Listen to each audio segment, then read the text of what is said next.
علیک یا سیدی یا رسول اللہ وعلی آلک و اصحابک یا سیدی یا حبیب اللہ۔ سب سے پہلے میری دعوت پر تشریف لانے والے جملہ مشائخ الزام پاکستان بر کے چاروں صوبوں اور آزاد کشمیر سمیت جتنے بھی احباب مشائخ الزام تشریف لائے ان کا اور بالخصوص جناب محمد عمران خان نیازی صاحب کا شکریہ ادا کرتا ہوں کہ انہوں نے ہماری دعوت کو قبول کیا اور آج کے اس عظیم الشان مشائخ کنونشن میں تشریف فرما ہوئے۔ حضرات گرامی قدر، آپ تقریباً 2:30 بجے سے تحریک پاکستان کے حوالے سے علماء کرام کے خطابات سماعت فرما رہے ہیں۔ تحریک پاکستان میں اس دور میں حضرت قبلہ عالم امیر ملت پیر جماعت علی شاہ صاحب محدث علی پوری نے ایک جاندار کردار جو ہے وہ ادا کیا۔ حضرت قائد اعظم محمد علی جناح نبی کریم صلی اللہ علیہ وآلہ وسلم کی حکم پر جب لندن سے پاکستان آئے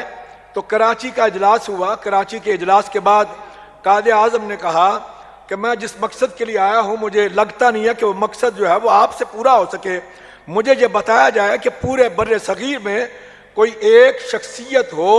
جو فرد واحد ہو اور پوری ملت اسلامیہ اس پر متحد ہو اور پوری قوم اس کو تسلیم کرتی ہو۔ اگر کوئی ایسا شخص ہے تو مجھے بتائیں، میں خود چل کر اس کے پاس جانے کے لیے تیار ہوں۔ تو پھر نواب بہادر یار جنگ صدر مسلم لیگ اس دور کے، انہوں نے حضرت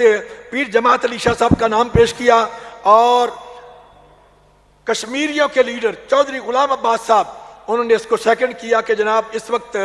پوری ملت اسلامیہ نے جن کو اپنا امیر منتخب کر لیا ہے وہ حضرت امیر ملت پیر جماعت علی شاہ صاحب محدث علی پوری ہے۔ تو حضرت قبلہ عالم امیر ملت پیر جماعت علی شاہ صاحب محدث علی پوری کو جب بتایا گیا کہ قائد اعظم آپ سے ملنا چاہتے ہیں تو آپ نے فرمایا کہ اگر وہ کراچی سے آ رہے ہیں تو میرے مہمان ہیں، میرا بھی حق بنتا ہے کہ میں یہاں سے آگے سفر کر کے پہنچوں۔ لاہور میں تشریف لائے اور لاہور میں دونوں احباب کی ملاقات ہوئی۔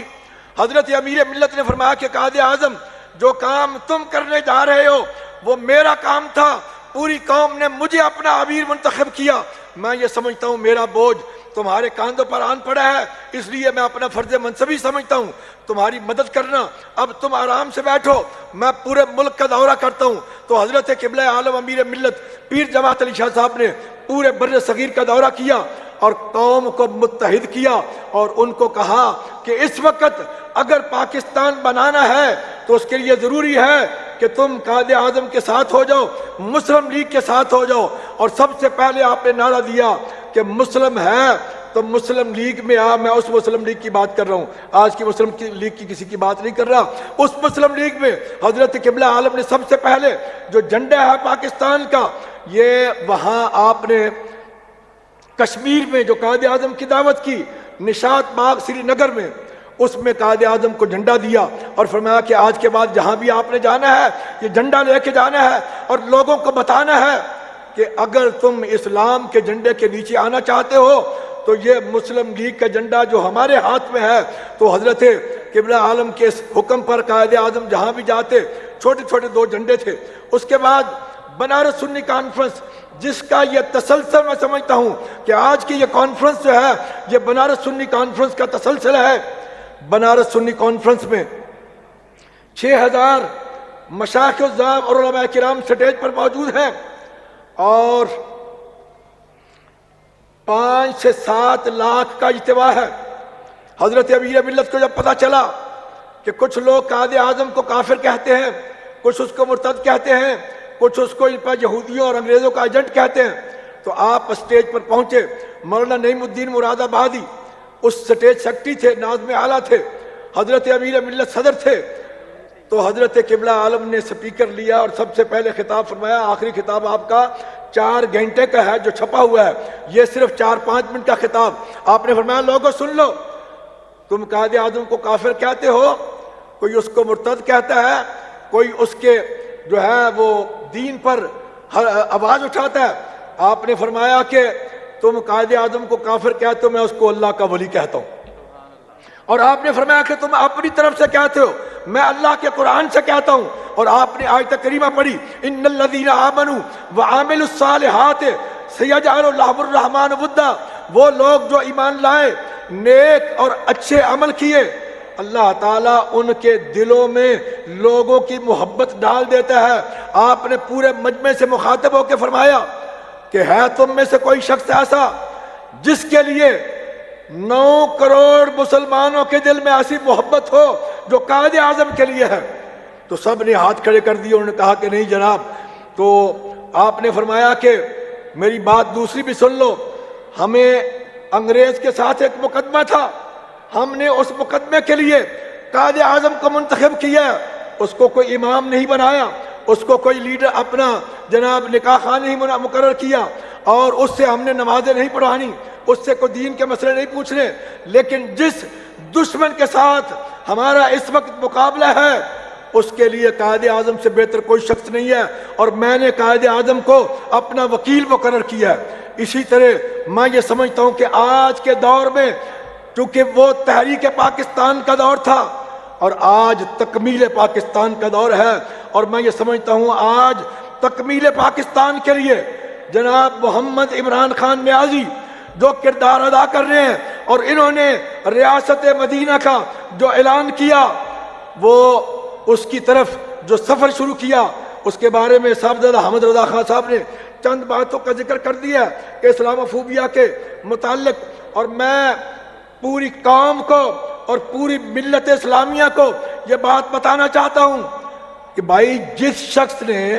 اقوام متحدہ میں پوری دنیا کے سامنے یہ بات ہمیں بتائی کہ نبی کریم صلی اللہ علیہ وآلہ وسلم ہمارے دلوں میں ہے اور ان کی محبت ہمارے دلوں میں موجود ہے، یورپ کو پتہ ہی نہیں ہے کہ جب تم حضور کی شان میں گستاخی کرتے ہو تو ہمیں کتنی تکلیف ہوتی ہے، تم اس شخص پر الزام لگاتے ہو، کچھ شرم اور حیا ہونی چاہیے۔ انشاءاللہ العزیز یہ میری بات آج نوٹ کر لیں، یہ وارثین ممبر و محراب بیٹھے ہوئے ہیں، اور یہ وہی آستانوں کے اشخاص بیٹھے ہوئے ہیں جن کے آباء و اجداد نے تحریک پاکستان میں کردار ادا کیا۔ آج یاد کر لیں تکمیل پاکستان کے لیے جناب عمران خان نیازی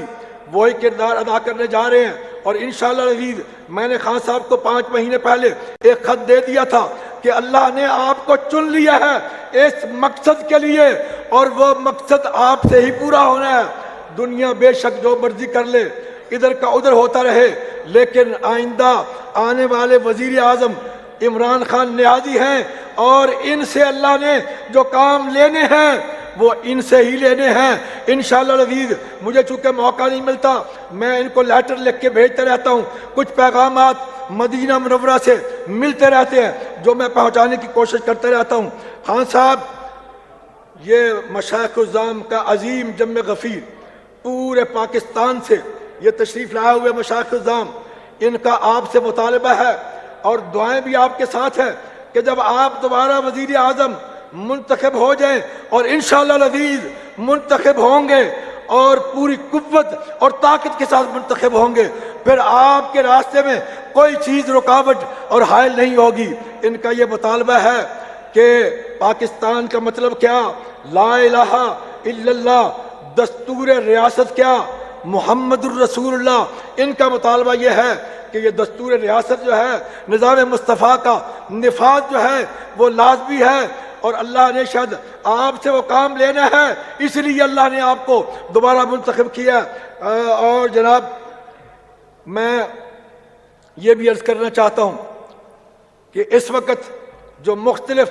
بل پاس ہو رہے ہیں، اور اس حکومت نے جو بل پاس کیا، ہم یہ اتنے بڑے ہاؤس سے اس کی مکمل تردید کرتے ہیں، اور ان کو یہ بتانا چاہتے ہیں کہ تم اللہ کے غضب کو دعوت دے رہے ہو۔ اور قاضی خان صاحب سے یہ گزارش ہے کہ کے پی کے اور پنجاب میں آپ کی حکومت ہے، اور آپ ان کو بھی کہیں کہ یہاں اپنے حکومت میں پارلیمنٹ میں اس بل کے خلاف جو ہے وہ قراردادیں جو ہے وہ منظور کرے۔ اور میں یہ سمجھتا ہوں کہ اس وقت جو پنجاب کی حکومت نے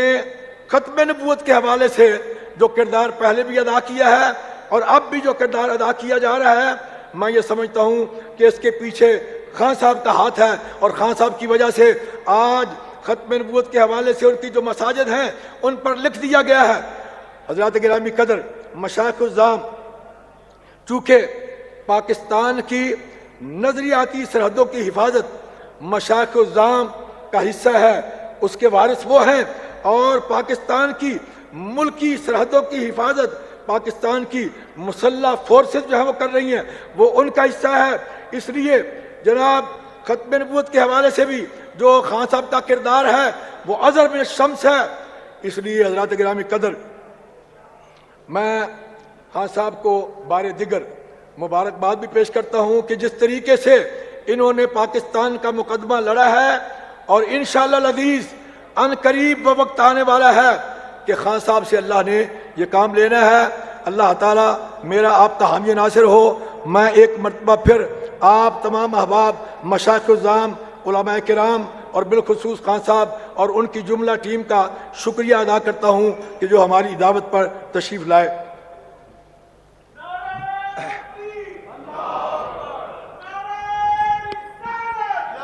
حضرات محترم ابھی آپ سے مخاطب تھے آج کے ابھی آپ سے مخاطب تھے آج کے کنونشن کے داعی اور صدر کنونشن۔ اب میں اپنے جس معزز مہمان کو دعوت خطاب دینے لگا ہوں ایک خاص شکوے کے ساتھ کہ محترم عمران خان صاحب، آپ کی زبان سے جس کا نام نکل جاتا ہے اس کی قیمت بڑھ جاتی ہے۔ آج کے بعد آپ کی زبان پہ